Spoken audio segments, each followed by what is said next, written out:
ವಿದ್ಯಾರ್ಥಿಗಳೇ, ನೀವು NTPC, RRB, NTSC ಪರೀಕ್ಷೆಗಳನ್ನ ಬರೆಯುವಾಗ, ಹಾಗೆಯೇ ಅಬಕಾರಿ, KSRTC ಹಾಗೆ BMTC ಈ ಪರೀಕ್ಷೆಗಳನ್ನ ಬರೆಯುವಾಗ ನಿಮಗೆ ತ್ರಿಕೋನಮಿತಿಯ ಪ್ರಶ್ನೆಗಳು ಬಹುವಾಗಿ ಬರ್ತಾ ಇರ್ತವೆ. ಅಂತ ಸಂದರ್ಭಗಳಲ್ಲಿ ನೀವು ತ್ರಿಕೋನಮಿತಿಯ ಲೆಕ್ಕಗಳನ್ನು ಅತ್ಯಂತ ಸುಲಭವಾಗಿ ಬಿಡಿಸುವಂತಹ ವಿಧಾನವನ್ನ ಈ ಸಂಚಿಕೆಯಲ್ಲಿ ನಾನು ನಿಮಗೆ ತಿಳಿಸಿಕೊಡ್ತೇನೆ. ನಾನು ತ್ರಿಕೋನಮಿತಿಗೆ ಸಂಬಂಧಪಟ್ಟ ಹಾಗೆ ನಿಮಗೆ 5 ರಿಂದ 6 ವಿಧದ ಲೆಕ್ಕಗಳನ್ನ ಹೇಳಿಕೊಡುವವನಿದ್ದೇನೆ. ಅದರಲ್ಲಿ ಮೊದಲನೇ ವಿಧವನ್ನ ನೋಡಿ. ಇಲ್ಲಿ tan 0 degree into tan 1 degree into tan 2 degree ಹೀಗೆ ಕಂಟಿನ್ಯೂ ಆಗ್ತಾ ಇದೆ. tan 89 ಡಿಗ್ರಿ ಇದರ ಬೆಲೆ ಎಷ್ಟು ಅಂತ ಹೇಳಿ ನಿಮಗೆ tan 0, tan 1, tan 2 ಡಿಗ್ರಿ ಇವುಗಳ ಬೆಲೆಗಳು ನಮಗೆ ಪರ್ಟಿಕ್ಯುಲರ್ ಆಗಿ ಸಿಗುವುದಿಲ್ಲ. ಹಾಗಾಗಿ ನಾವು ಇವುಗಳನ್ನ ಸಪ್ಲಿಮೆಂಟರಿ ಆಂಗಲ್ಸ್ ಅಂದ್ರೆ ಪೂರಕ ಕೋನಗಳ ಮೂಲಕ ಮಾಡ್ತಾ ಇದ್ವಿ. ಆದ್ರೆ ಅವುಗಳನ್ನ ಮಾಡ್ಲಿಕ್ಕೆ ಹೋದಾಗ it takes the lot of times. ಹಾಗಾಗಿ ನಾವು ಇದನ್ನ ಸುಲಭವಾಗಿ ಮಾಡಬೇಕು ಅಂದ್ರೆ ಇಲ್ಲಿ ಒಂದು ಟೆಕ್ನಿಕ್ ಇದೆ, ಹೇಳುತ್ತೆ ನಮಗೆ 0 ಇಂಟು ಎನಿ ನಂಬರ್ ಅಂದ್ರೆ 0ಕ್ಕೆ ನೀವು ಯಾವುದಾದರೂ ಸಂಖ್ಯೆಯನ್ನು ಗುಣಿಸಿದ್ರು ಕೂಡ ಅದರ ಬೆಲೆ 0 ಬರುತ್ತೆ. ಹಾಗಾಗಿ ನೀವು ಮಾಡಬೇಕಾದಂತಹ ಮೊದಲನೇ ಕೆಲಸ, ಇಲ್ಲಿ tan 0 ದಿಂದ tan 89 ಡಿಗ್ರಿಯವರೆಗೆ ಎಲ್ಲಿ 0 ಸಿಗುತ್ತೆ ಅದನ್ನ ಹುಡುಕಿ. ನಿಮ್ಗೆ ಸ್ಟಾರ್ಟಿಂಗ್ tan 0 ಡಿಗ್ರಿ ಇದೆ ವಿದ್ಯಾರ್ಥಿಗಳೇ. tan 0 ದ ಬೆಲೆ 0 ಅನ್ನೋದು ನಮಗೆ ಗೊತ್ತಿದೆ. ಹಾಗಾಗಿ ಈ ಲೆಕ್ಕವನ್ನು ನಾವು ಕಂಟಿನ್ಯೂ ಮಾಡೋದಾದ್ರೆ tan 0 ದ ಬೆಲೆ 0 ಡಿಗ್ರಿ ಇಂಟು tan 1 ಡಿಗ್ರಿ. ಇದು ನಿಮ್ಗೆ tan 1 ದ ಬೆಲೆ ಎಷ್ಟಿದ್ರೂ ಕೂಡ ನಡೀತದೆ. ಹಾಗೆಯೇ tan 2 ಡಿಗ್ರಿ ಏನೇ ಇದ್ರೂ ಕೂಡ ನಾವು 0 ಗುಣಿಸ್ತಾ ಇದ್ದೇವೆ. ಅಂದ್ರೆ tan 0 ದ ಬೆಲೆ 0 ಇರುವುದರಿಂದ 0 ಗುಣಿಸು ಎನಿ ನಂಬರ್ ಬೆಲೆ 0 ಆಗಿರುತ್ತೆ. ಹಾಗಾಗಿ ಈ ಲೆಕ್ಕದ ಉತ್ತರ ನಮಗೆ 0. ಸೊ ಸಿಂಪಲ್ ಆಗಿ ನಾವು ಈ ಲೆಕ್ಕವನ್ನು ಬಿಡಿಸ್ತೇವೆ. ಹಾಗೆಯೇ ಇನ್ನೊಂದು ಲೆಕ್ಕವನ್ನು ನೋಡೋಣ. cos 1 degree, cos 2 degree, cos 3 degree, ಹೀಗೆ ಲಾಸ್ಟ್ cos 90 ಡಿಗ್ರಿ ಕೊಟ್ಟಿದ್ದಾರೆ. ಇಲ್ಲಿ ಕೂಡ ನಿಮ್ಮ ಕೆಲಸ 0 ಅನ್ನು ಹುಡುಕಬೇಕು ಎಲ್ಲಿದೆ ಅಂತ ಹೇಳಿ. ನಮಗೆ cos 1 ದ ಬೆಲೆ ಗೊತ್ತಿಲ್ಲ, ಆದ್ರೆ ನಾನು ನಿಮ್ಮನ್ನ cos 90 ಅವರೆಗೆ ಕರ್ಕೊಂಡು ಹೋಗ್ತೇನೆ. ನಮಗೆ ಗೊತ್ತಿದೆ cos 90 ಯ ಬೆಲೆ 0 ಡಿಗ್ರಿ, 0 cos 90 ಯ ಬೆಲೆ 0. ಹಾಗಾಗಿ ನಾವು 0 ಗುಣಿಸು ಎನಿ ನಂಬರ್, ನೀವು 0 ದ ಜೊತೆಗೆ ಯಾವ ಸಂಖ್ಯೆಯನ್ನ ಗುಣಿಸಿದ್ರು ಕೂಡ ಅದರ ಬೆಲೆ 0 ಆಗಿರುತ್ತೆ. ಹಾಗಾಗಿ ನಾವು ಈ ರೀತಿಯ ಲೆಕ್ಕಗಳನ್ನು ಅತ್ಯಂತ ಸುಲಭವಾಗಿ ಬಿಡಿಸಬಹುದು. ನಿಮಗೆ ಹೀಗೆಯೇ ಕಾಟಿಗೆ ಸಂಬಂಧಪಟ್ಟ ಹಾಗೆ cot 1 ಡಿಗ್ರಿ, cot 2 ಡಿಗ್ರಿ ಹೀಗೆಯೇ ಸಂಖ್ಯೆಗಳನ್ನ cot 90 ಡಿಗ್ರಿಯವರೆಗೆ ಕೊಡ್ತಾರೆ. ಸೊ ಇಂಥ ಸಂದರ್ಭಗಳಲ್ಲಿ ಕೂಡ ನೀವು 0 ಎಲ್ಲಿ ಸಿಗುತ್ತೆ ಹುಡುಕೊಳ್ರಿ. ಆ ಸಂದರ್ಭದಲ್ಲಿ ನಿಮ್ಗೆ ಇಲ್ಲಿ ಕಾಟಿಗೆ ಸಂಬಂಧಪಟ್ಟಂತಹ ಈ ಬೆಲೆಯು ಕೂಡ 0 ಆಗುತ್ತೆ. ಅತ್ಯಂತ ಸುಲಭವಾಗಿ ನೀವು ಈ ಮಾರ್ಕ್ಸ್ ಅನ್ನ ನಿಮ್ಮ ಪರೀಕ್ಷೆಯಲ್ಲಿ ತಗೊಳ್ತೀರಾ. ಹಾಗೆಯೇ ವಿದ್ಯಾರ್ಥಿಗಳೇ, ನಾನು ಇನ್ನೊಂದು ಟೈಪ್ ಬರ್ತೇನೆ. ಇಲ್ಲಿ tan 15 ಡಿಗ್ರಿ ಗುಣಿಸು tan 30 ಡಿಗ್ರಿ ಗುಣಿಸು tan 60 ಡಿಗ್ರಿ ಗುಣಿಸು tan 75 ಡಿಗ್ರಿ ಇದರ ಬೆಲೆ ಕೇಳಿದ್ದಾರೆ. ಹಾಗಾದ್ರೆ ನಿಮಗೆ ಈ tan 30 ಡಿಗ್ರಿ, tan 60 ಡಿಗ್ರಿ ಇವುಗಳ ಬೆಲೆಗಳೆಲ್ಲ ಗೊತ್ತಿದ್ದಾವೆ. ನೀವು ಇದನ್ನೇನಾದ್ರೂ ಬರೆದ್ರೆ tan 30 ಡಿಗ್ರಿ ಅಂತ ಹೇಳಿದ್ರೆ ಅದನ್ನ 1/√3 ಅಂತ ಮಾಡ್ತೀರಾ. tan 60 ಡಿಗ್ರಿ ಅಂತ ಹೇಳಿದ್ರೆ ದಟ್ ಇಸ್ √3 ಅಂತ ಮಾಡ್ತೀರಾ. ನಿಮ್ಗೆ ಈ ಬೆಲೆಗಳು ಗೊತ್ತಿದ್ದಾವೆ. ನಿಮ್ಗೆ ಇದನ್ನ ಗುಣಿಸಿ ಅಂತ ಹೇಳಿದ್ರೆ √3 ಕ್ಯಾನ್ಸಲ್ ಆಗುತ್ತೆ. ಹಾಗಾಗಿ ಇದನ್ನ ಗುಣಿಸಿದಾಗ ಬರೋ ಉತ್ತರ 1. ಆದ್ರೆ ನಾವು ಈ ರೀತಿ tan 15, tan 75 ಇಂತಹ ಬೆಲೆಗಳೆಲ್ಲ ಸಿಗುವುದಿಲ್ಲ. ಹಾಗಾದ್ರೆ ನಾವು ಇದನ್ನ ಸುಲಭವಾಗಿ ಮಾಡಲಿಕ್ಕೆ ನಿಮ್ಗೊಂದು ಟೆಕ್ನಿಕ್ ಅನ್ನು ಹೇಳಿಕೊಡ್ತೇನೆ ನಾನು. ಒಂದು, ನೀವು ನಿಮ್ಮ ಪಠ್ಯ ಪುಸ್ತಕದ ರೀತಿ ರೀತಿಯಲ್ಲಿ ಈ ಲೆಕ್ಕವನ್ನ ಬಿಡಿಸ್ಲಿಕ್ಕೆ ಹೋದ್ರೆ ನಾವು ಇದನ್ನ ಹೀಗೆ ಮಾಡಬಹುದು. tan 15 degree into tan 30 degree into tan ಅನ್ನ ನಾವು 90ಯಲ್ಲಿ ಕಳೆದ ತಕ್ಷಣ 90ಯಲ್ಲಿ ನಾನು ಇದನ್ನ ಕಳಿತೇನೆ. tan becomes cot. ಹಾಗೆಯೇ tan 75 ಅನ್ನ ನಾನು 90ಯಲ್ಲಿ ಕಳಿತೇನೆ. 90 minus 75 it becomes cot. ಆಗ ನಮಗೆ ಗೊತ್ತಾಗುತ್ತೆ ನೋಡಿ, ಇಲ್ಲಿ tan 15 ಡಿಗ್ರಿ ಹಾಗೆ ಇರುತ್ತೆ ಇಂಟು tan 30 ಡಿಗ್ರಿ ಹಾಗೆ ಇರುತ್ತೆ ಇಂಟು ಇದು cot 90ರಲ್ಲಿ ಹಾಗೆ ಇದು cot 90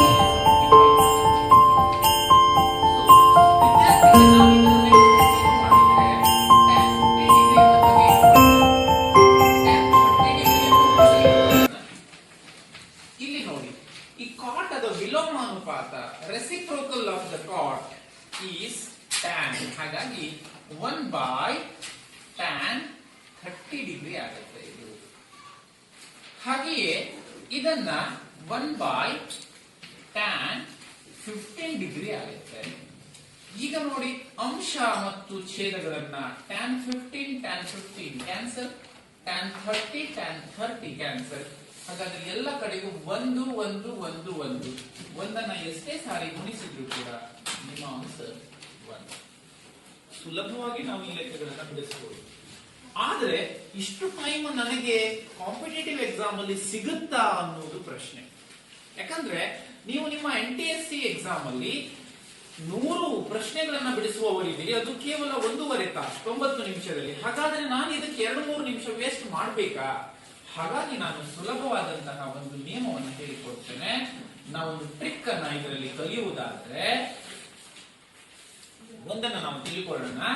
ಯಾವ ಸಂದರ್ಭದಲ್ಲಿ θ1 ಪ್ಲಸ್ θ2 ಈಕ್ವಲ್ 90 ಡಿಗ್ರಿ ಆಗಿರುತ್ತೋ, ಫಾರ್ ಎಕ್ಸಾಂಪಲ್ ಇಲ್ಲಿ ನೋಡಿ, 30 ಪ್ಲಸ್ 60 ಗುಣಿಸಿದ್ರೆ 90 ಡಿಗ್ರಿ ಕೂಡಿಸಿದಾಗ, ಹಾಗೆಯೇ 15 ಮತ್ತು 75 ಕೂಡಿಸಿದ್ರೆ 90 ಡಿಗ್ರಿ.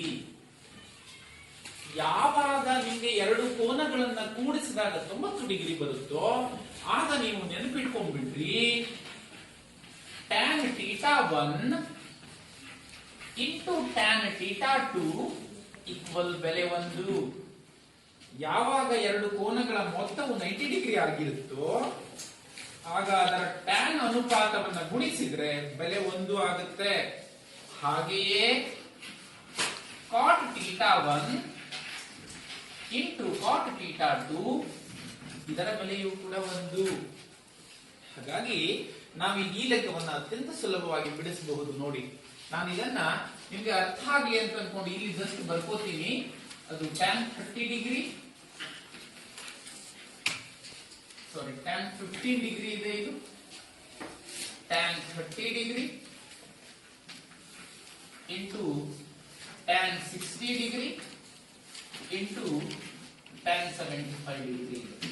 ಸೊ ವಿದ್ಯಾರ್ಥಿಗಳೇ ನೋಡಿ, ನಿಮ್ಗೆ ಎಲ್ಲಿ 90 ಡಿಗ್ರಿ ಆಗುತ್ತೆ ಕೂಡಿಸಿದಾಗ ನೋಡ್ರಿ, ಈ 15 ಮತ್ತು 75 ಕೂಡಿಸಿದ್ರೆ 90. ಹಾಗಾಗಿ ಇದನ್ನ ಗುಣಿಸಿದ್ರೆ ಬೆಲೆ 1. tan 30 ಮತ್ತು tan 60 ಇವೆರಡೂ ಕೂಡ ಕೂಡಿಸಿದ್ರೆ 90. ಹಾಗಾಗಿ ಇದನ್ನು ಗುಣಿಸಿದ್ರೆ ಬೆಲೆ 1. ಹಾಗಾದ್ರೆ ನಿಮ್ಮ ಆನ್ಸರ್ ಸಿಕ್ಕೇ ಬಿಡುತ್ತೆ ನೋಡಿ. 1 ಗುಣಿಸು 1 ಇದರ ಬೆಲೆ 1 ಗುಣಿಸು 1. ಸೊ ನಿಮ್ಮ ಉತ್ತರ 1. ಹಾಗಾದ್ರೆ ಅತ್ಯಂತ ಸುಲಭವಾಗಿ ನಾವು ಈ ಉತ್ತರವನ್ನ ತಗೊಂಡ್ವಿ ನೋಡ್ರಿ, ಕೇವಲ ಒಂದೇ ಸ್ಟೆಪ್ ಅಲ್ಲಿ ತಗೊಳ್ತೇವೆ. ವಿದ್ಯಾರ್ಥಿಗಳೇ, ಹಾಗಾದ್ರೆ ಎರಡನೇ ವಿಡಿಯೋದಲ್ಲಿ ಇನ್ನೊಂದು ಲೆಕ್ಕವನ್ನ ನೋಡೋಣ. ಇಲ್ಲಿ ನಾನು ನಿಮ್ಗೆ ಹೇಳಿರುವ ಹಾಗೆ cot ಇದೆ, cot ಗೆ ಸಂಬಂಧಪಟ್ಟ ಹಾಗೆ ಇವೆರಡನ್ನು ಕೂಡಿಸಿದ್ರೆ 72 12 90 ಡಿಗ್ರಿ ಆಗುತ್ತೆ. 92. ಹಾಗಾದ್ರೆ ನಾವು ಇದನ್ನ ಮಾಡಲಿಕ್ಕಾಗಿಲ್ಲ, ಇವೆರಡನ್ನು ಗುಣಿಸಿದ್ರೆ ಇದರ ಬೆಲೆ ಎಷ್ಟು? ಹಾಗೆಯೇ ಇಲ್ಲಿ 55 ಮತ್ತು 35 ಎರಡು ಕೂಡಿಸಿದ್ರೆ ಕೂಡ 90 ಡಿಗ್ರಿ ಆಗುತ್ತೆ. 90 ಆಯ್ತು ಅಂತ ಹೇಳಿದ್ರೆ ನಮಗೆ ಸುಲಭವಾಗಿ ಬಿಡುತ್ತೆ. ಇವೆರಡನ್ನು ಗುಣಿಸಿದ್ರೆ ಉತ್ತರ 1. ಹಾಗಾದ್ರೆ ನಮ್ಮ ಆನ್ಸರ್ ಫಿನಿಶ್. 1 ಗುಣಿಸು 1 ಆನ್ಸರ್ ಇಸ್ 1. ಸೊ ಹೀಗೆ ನಾವು ತ್ರಿಕೋನಮಿತಿಗೆ ಸಂಬಂಧಪಟ್ಟ ಹಾಗೆ ಎರಡು ಕೋನಗಳ ಟ್ಯಾನ್ ಮತ್ತು ಕಾಟ್ ಬೆಲೆಗಳು 90 ಡಿಗ್ರಿಯ ಮೊತ್ತವನ್ನು ಹೊಂದಿದ್ರೆ ಅವುಗಳ ಗುಣಲಬ್ಧವು 1 ಆಗಿರುತ್ತದೆ. ಸೊ ನಿಮ್ಗೆ ಈ ಮೆಥಡ್ ತುಂಬಾ ಸಹಾಯ ಮಾಡುತ್ತದೆ. ಇನ್ನೊಂದು ವಿಧಾನಕ್ಕೆ ಬರ್ತೇನೆ. ಇದು ನಿಮ್ಮ NTSC ಎಕ್ಸಾಮ್ ಅಲ್ಲಿ ಬಂದಿರುವಂತಹ ಪ್ರಾಬ್ಲಮ್ ಇದೆ. ಇಲ್ಲಿ ನೋಡಿ, tan 5 θ ಇಂಟು tan 4 θ ಈಕ್ವಲ್ 1 ಆದರೆ tan 3 θ ಆದ ಬೆಲೆ ಏನು ಅಂತ ಕೇಳಿದ್ದಾರೆ. ನಾನು ನಿಮ್ಮನ್ನು ಮೇಲೆ ಕರ್ಕೊಂಡು ಹೋಗ್ತೇನೆ. ಇಲ್ಲಿ ನಾನು ಹೇಳ್ತಾ ಇದ್ದೆ θ1 ಪ್ಲಸ್ θ2 ಇದನ್ನು ಕೂಡಿಸಿ 90 ಡಿಗ್ರಿ ಆಗುತ್ತೆ ಅಂತಾದ್ರೆ ಟ್ಯಾನ್ ಮತ್ತೆ ಕಾಟ್ಗಳಲ್ಲಿ tan θ1 ಇಂಟು tan θ2 ಇದರ ಬೆಲೆ 1. ಇದು ಉಲ್ಟಾ ಹೋಗ್ತೇನೆ. tan θ ಇಂಟು tan θ2 ಅಂದ್ರೆ ಇಲ್ಲಿ tan 5 θ tan 4 θ ಕೊಟ್ಟಿದ್ದಾರೆ. ಇವೆರಡು ಗುಣಿಸಿದ್ರೆ, ಇಲ್ಲಿ ಅರ್ಥ ಗುಣಾಕಾರ ಚಿಹ್ನೆ ಇದೆ, ಗುಣಿಸಿದ್ರೆ 1 ಆಗುತ್ತೆ. ಅದರ ಅರ್ಥ ಈ ಎರಡು ಕೋನಗಳನ್ನು ಕೂಡಿಸಿದ್ರೆ ಅದು 90 ಡಿಗ್ರಿ. ಇದು ನಮಗೆ ತುಂಬಾ ಇಂಪಾರ್ಟೆಂಟ್ ಆಗುತ್ತೆ. ಹಾಗಾದ್ರೆ ನಾನು ಇಲ್ಲಿ ನೋಟ್ ಬರೀತೇನೆ ನಿಮಗೆ.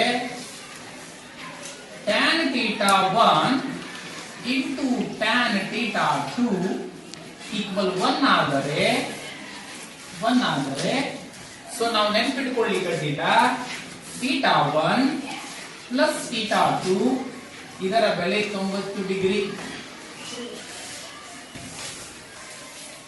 ಸೊ ಹಾಗಾದ್ರೆ ಈ ಲೆಕ್ಕವನ್ನು ಸುಲಭವಾಗಿ ಬಿಡಿಸಿ ಬಿಡ್ತೀರಿ. ಈಗ ಇಲ್ಲಿ θ1 ಜಾಗದಲ್ಲಿ 5 θ ಇದೆ, 5 θ ಪ್ಲಸ್ θ2 ಜಾಗದಲ್ಲಿ 4 θ ಆಗಿದೆ. So that is 9 θ. ಈ 9 θ ದ ಬೆಲೆ 90ಕ್ಕೆ ಸಮ. ಹಾಗಾದ್ರೆ θ ಕಂಡು ಇಟ್ಕೊಳ್ರಿ. θ 90 ಡಿಗ್ರಿ ಡಿವೈಡೆಡ್ ಬೈ 9. 9 ಬಂದಲ್ಲಿ 9 10. ಹಾಗಾದ್ರೆ θ ದ ಬೆಲೆ 10 ಡಿಗ್ರಿ. ಲೆಕ್ಕ ಸಿಂಪಲ್ ಆಗುತ್ತೆ ನೋಡಿ. tan 3 θ ಹೇಳಿದ್ದಾರೆ. θ ಅಂದ್ರೆ 10, 3 θ ಅಂದ್ರೆ 30 ಡಿಗ್ರಿ ಆಗುತ್ತೆ. therefore tan 3 θ equal 3 into 10 ಅಂತ ಅರ್ಥ ಅದು. ಹಾಗಾಗಿ tan 30 ಡಿಗ್ರಿಯ ಬೆಲೆ. ನಿಮ್ಗೆಲ್ಲರಿಗೂ ಕೂಡ tan ಗೆ ಸಂಬಂಧಪಟ್ಟಂತಹ ಬೆಲೆಗಳನ್ನ ನೀವು ಆಲ್ರೆಡಿ ಅದನ್ನು ನೆನಪಿಟ್ಕೊಂಡಿರ್ತೀರಿ. tan 30 ಡಿಗ್ರಿಯ ಬೆಲೆ 1/√. ನೋಡಿ, ಕೇವಲ 2ನೇ ಸ್ಟೆಪ್ ಅಲ್ಲಿ ನಾವು ಈ ಪ್ರಾಬ್ಲಮ್ ಗೆ ಸಂಬಂಧಪಟ್ಟಂತಹ ಉತ್ತರವನ್ನು ಕಂಡುಹಿಡಿಯುತ್ತೇವೆ. ಟ್ರಿಗ್ನೋಮೆಟ್ರಿ ಯಾವತ್ತೂ ಕಷ್ಟ ಆಗುವುದಿಲ್ಲ ನಾವು ಟೆಕ್ನಿಕ್ ಗಳ ಮೂಲಕ ಹೋದಾಗ. ಹಾಗಾದ್ರೆ ಅದೇ ಲೆಕ್ಕವನ್ನು ನಾವು ಇಲ್ಲಿ ಕಂಟಿನ್ಯೂ ಮಾಡೋಣ. ಇಲ್ಲಿ ನಿಮಗೆ ನೋಡಿದ್ರೆ ಗೊತ್ತಾಗ್ತಾ ಇದೆ, cot 12 θ ಇಂಟು cot 6 θ ಈಕ್ವಲ್ 1 ಆದರೆ sin 6 θ ದ ಬೆಲೆ ಅಂತ ಹೇಳಿದ್ದಾರೆ. First we have to find out, ನಾವು ಕಲಿಬೇಕಾಗಿದೆ θ ದ ಬೆಲೆ ಎಷ್ಟು ಅಂತ.